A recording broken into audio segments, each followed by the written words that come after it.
Bien, muy bien, gracias por la invitación. Bueno, contanos en principio de la revista, de cómo surge el emprendimiento, cuánto tiempo lleva. Bueno, Alta Trama es una revista periodística que trata temáticas sociopolíticas.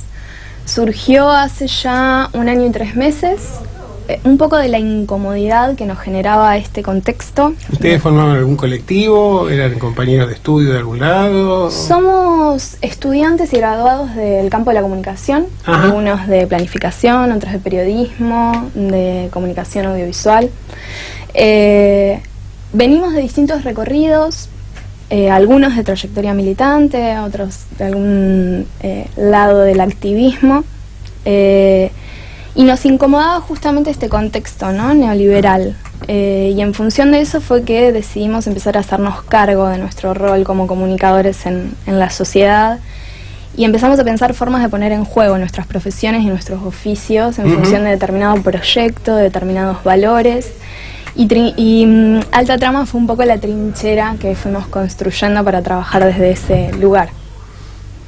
Y es lo que está pasando con, digamos, la oposición desde todo punto de vista de la sociedad, ¿no?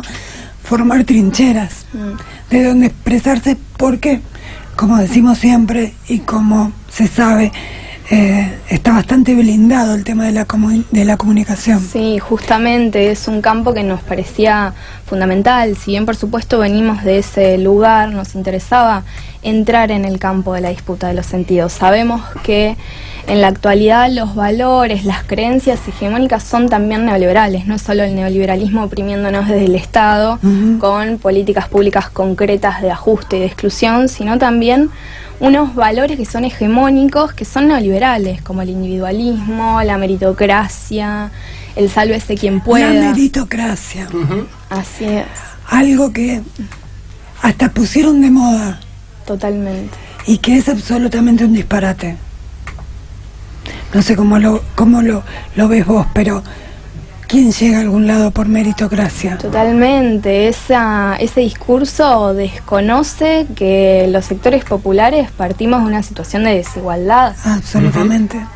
Así que en función de eso fue que dijimos, bueno, todos estos valores son el campo de la comunicación, a por ello. Y en función de eso es que venimos trabajando, como les decía, ya hace 1 año y 3 meses, a partir de construir notas, fotografías, producciones audiovisuales, que buscan problematizar la realidad, más que ir tras la primicia y sacar instantáneamente nuevos acontecimientos. Lo que buscamos es justamente hacerle preguntas a la realidad y proponer nuevas claves de lectura para mirar justamente esa realidad.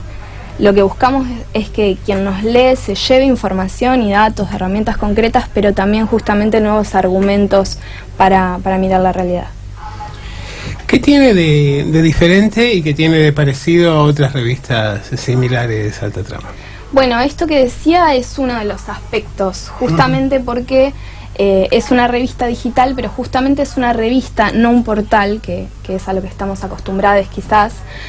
Y en ese sentido no es que nos interesa tener una actualización constante, sino que preferimos detenernos para trabajar un poco más temáticas que quizás sí están en agenda, pero nos parecía que en este contexto de sobreinformación y también de auge de las fake news, ¿no? Sí, las falsas noticias, que son la herramienta de las nuevas derechas.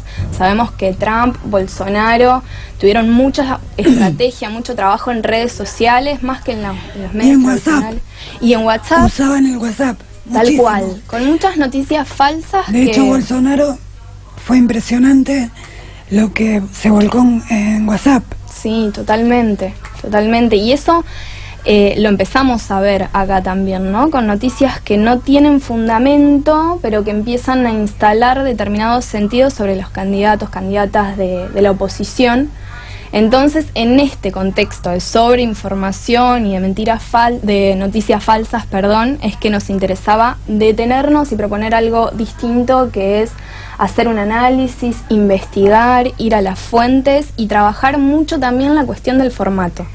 Además de ser un medio comprometido con la realidad, somos bastante amantes de las formas, de la palabra, de la escritura, de la belleza del arte en las fotografías, por más que sean, por supuesto, siempre periodísticas. Y ese es también un punto distintivo de nuestro medio. Trabajamos mucho, hay compañeros que se encargan del área de edición, así que además del laburo de cada autor en función del contenido, hay un trabajo de forma fuerte porque siempre tratamos de cuidar la calidad de lo que publicamos. ¿Cuál es el universo de llegada que tiene la revista? Principalmente jóvenes, entre 18 y 35 años más o menos, esto fundamentalmente. Después abarca personas más grandes también. Y es un sector técnico universitario, principalmente. Además de publicar estos relatos cronicados que cuidan mucho la estética de la palabra, tenemos también textos que rozan lo académico, siempre con un lenguaje muy común y popular, ¿no? Tratamos de que sea legible todo. Pero sí que son microensayos o análisis, y en ese sentido es que perfila para estos públicos. Hay que desmentir ese viejo mito que todavía está instalado en muchos ámbitos académicos, de que si lo entiende cualquiera no es algo que debe ser meritorio, ¿no? Es totalmente lo contrario, creo. Bueno, lo es, pero de hecho está instalado en nuestras universidades, lamentablemente todavía, un discurso academicista que excluye sistemáticamente e instalar estos temas, cuando en realidad la definición de muchos de ellos lo hemos visto con el tema de la ley de interrupción del embarazo, en términos de esa discusión y demás, está a consideración del conjunto de la sociedad y no solo de los académicos, ¿no? Claro. Ahora hemos tenido una novedad en este punto en la legislatura de Tucumán, que realmente implica un retroceso de siglos posiblemente, en términos de impedir cualquier forma de interrupción del embarazo, aún en caso de violaciones. Sí, la verdad que es una barbaridad. Digo, entonces me parece que es importante esta idea de concientizar y de llegar. Y aquí hay algo que ustedes tienen coincidencias en términos de una mirada política, político partidaria me refiero, o es un colectivo heterogéneo en este aspecto. Tenemos coincidencias, es de todas formas un colectivo heterogéneo que hace a nuestra identidad. Hay quienes vienen más de la identidad del campo popular, del campo nacional, latinoamericanista, la izquierda popular, el feminismo, las disidencias, pero siempre tenemos espacios e instancias de discusión, y en función de eso vamos decidiendo qué tratar, cómo tratarlo. Bueno, saben, es un desafío también para los medios en este contexto, ¿no?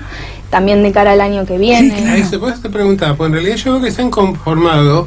Si por un lado uno ve una crisis de los partidos políticos, sobre todo lo que tiene que ver con un universo de sub-35 muy marcado, y por el otro lado, cómo se han articulado, sobre todo en espacios universitarios, colectivos que tienen que ver con reivindicaciones de género en muchos casos y demás. Y lo que a mí me preocupa es cómo esos colectivos que funcionan de manera concertada, a partir del consenso y demás, van a seguir funcionando en medio de una campaña que seguramente será bastante vandálica en lo que tiene que ver con la confrontación por lo que está en juego, ¿no? Y me preocupa a ver si lo que...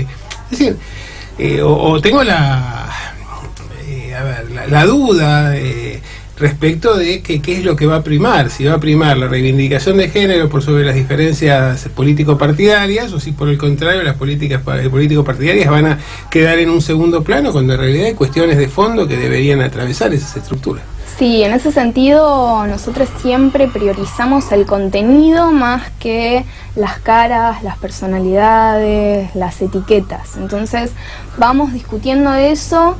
Creemos que es un contexto donde nunca es recomendable, pero particularmente en este contexto no habría que exaltar las diferencias internas.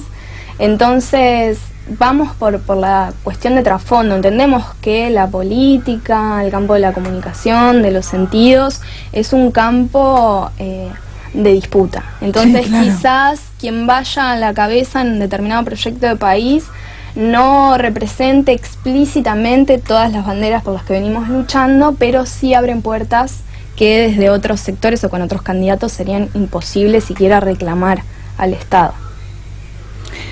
La verdad que es una mirada muy interesante. Sí, por supuesto, es una mirada que es digna de tener en cuenta, y además que en realidad uno ve los discursos políticos que circulan, y en realidad parecen que las cuestiones que toman en el caso de esta publicación y demás quedaran o fueran poco importantes al momento de definir agendas, ¿no? Y me parece que eventualmente, bueno, hay que tener una mesa de género, hay que tener tal cosa, pero que en la práctica concretamente no se lo ha tomado con la centralidad que tienen. Estábamos hablando recién de casos de violencia explícita permanente, lo tenemos también en algo que vos, en otra discusión que teníamos antes, se planteaba de que se ha logrado un equilibrio a lo mejor en la representación política de mujeres y de hombres, pero en general casi todas las mujeres son esposas, hijas, sobrinas, es decir, esta misma cuestión que se planteaba de la meritocracia en el plano de la sociedad y del discurso de Cambiemos, planteado al interior de las fuerzas políticas, digamos, creo que hace falta una autocrítica bastante profunda, porque en realidad lo único que vemos son generaciones de los mismos apellidos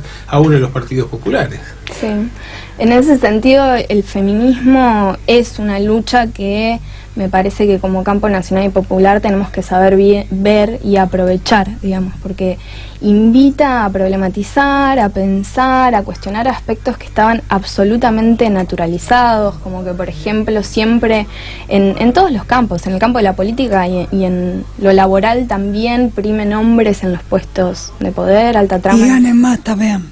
Claro, sí, ganen más, la brecha salarial, de participación. En ese sentido, Alta Trama es una revista que está profundamente atravesada por la cuestión del feminismo, como perspectiva desde la que leemos la realidad para construir nuestras notas, pero también como formas de ser de nuestro grupo.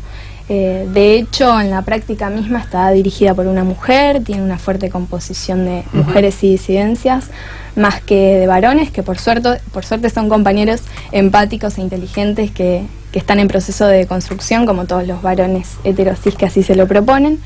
Pero en ese sentido venimos trabajando fuertemente desde ese lugar y tenemos mucho orgullo de pertenecer a esta cuarta ola.